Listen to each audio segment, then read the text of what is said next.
Welcome to the Straight Red Card. Tell your grandma to subscribe, like it, love it, shove it.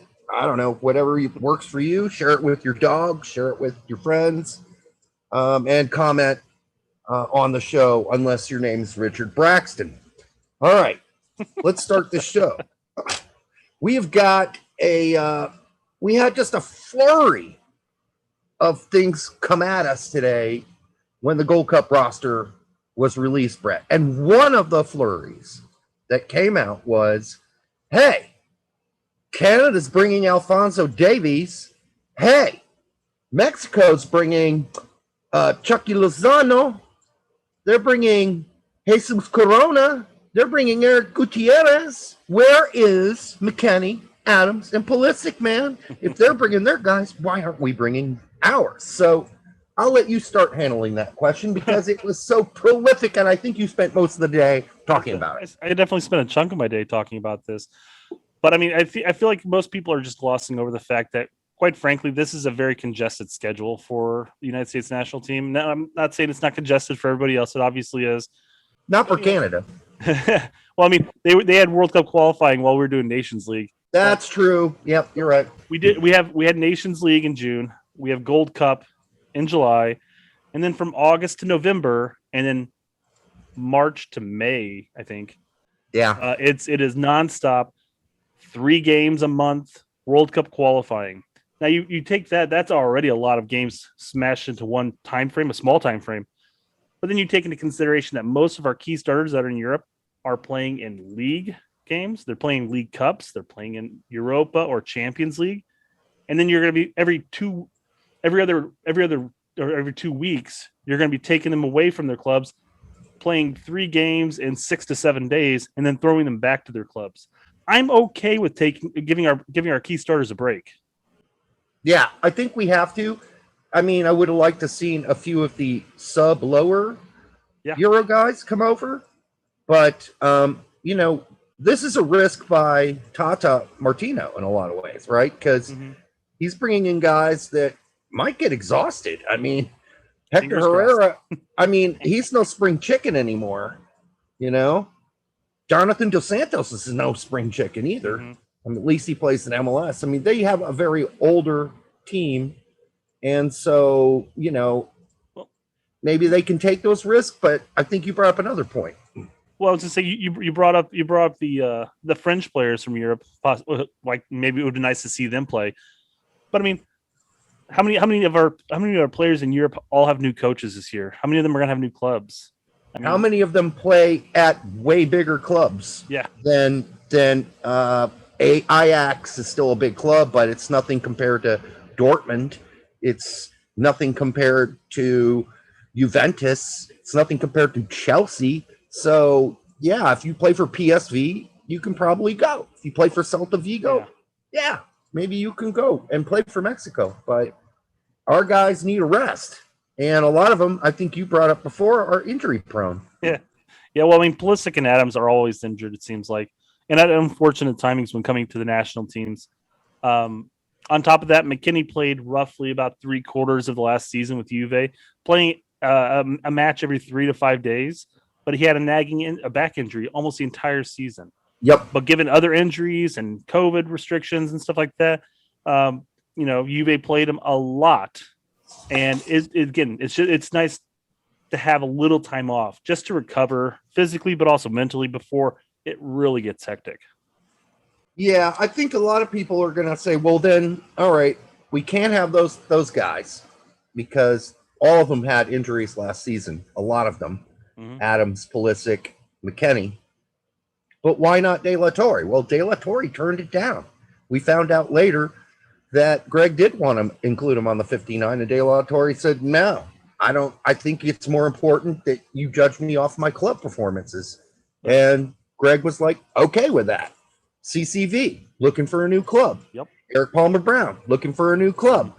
Green, going into his very first full-time Bundesliga season as part of Greuther Fürth. And they're expected to be relegated. So, he's got to be there. And Green wanted to be here, but his club said, it'd be great if you didn't. And Berhalter was like, "Yeah, okay." I mean, listen, Greg could get pissed. Greg could piss off all these clubs and say, "Well, fuck you. I don't care. I'm bringing them anyhow." Mhm. God damn it! I just swore already. Bound to But happen. he Just put the could dollar in say the that. jar. He could say, "Flock you," and take them. Oh, Flock. But he's not going to do that. And we'll get into Flock later. All right. But he's not going to do that because he wants to maintain some sort of positive relationship with these clubs. Mhm. If the club says, please don't take him, we're just going into our very first Bundesliga season in decades.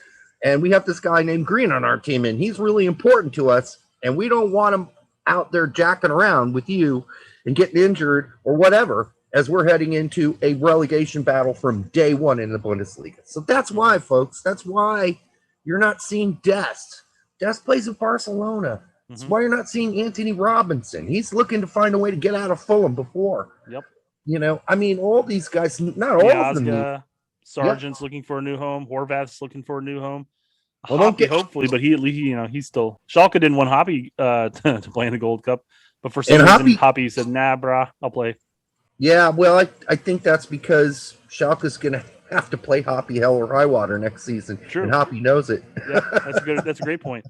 Well, I mentioned it earlier. I mean, the new coaches. I mean, Juve's got a new coach. Leipzig, Salzburg, Roma, Young Boys. I mean, the list goes on. So I mean, as much as I would like to see an A team in there, cooking on all cylinders, and then just have a good Gold Cup leading into World Cup. Getting that chemistry building up. I understand the concept of much needed rest after a long season, and on top of that, we need to focus on our depth because we've noticed with Adams. I mean, Adams is one injury away from not playing all World Cup qualifying. Yep. I mean, it's happened before. Not with the question is, but still. The question is, did Greg fulfill that requirement by calling in somebody new to the team? Yes, he did, but not enough, in my opinion. We'll get to that later. Yeah. To find a new holding midfielder. So, again, folks, we get it. We know you're frustrated. For those of you who are informed and are frustrated, I get that too, but at least you know the circumstances and why this is a BC team. And so I would just get past that frustration because there's nothing you can do about it. But for those of you who are not informed and go off on a tangent anyhow, I would do some research first because there are situations here in circumstances that provide context for why this is going on and why it's happening. Man, you mentioned BC team. Lawless got a little upset. I mean, as upset as he does to get on Twitter, it's not really like kicking and screaming, but he got a little vocal about calling this team a C team. He's like, any one of these players could be playing in Europe and they could be contending for an A team spot. I'm just like, this is a battle I'm not jumping into. Jesus Christ. What is wrong with Alexi? What is wrong with Alexi? Yeah, any one of these people? Fucking Jonathan Lewis can't even start for his own goddamn fucking Colorado Rapids team. Derek, he could probably find a team in Cyprus and play. Oh, I'm sure he could. There are a couple of Americans in Cyprus right now, and they barely play. Yeah, he could. But yeah, don't give me that horse crap, Lexi. Please stop it. Stop. Just think before you talk sometimes. Just do it. Try it.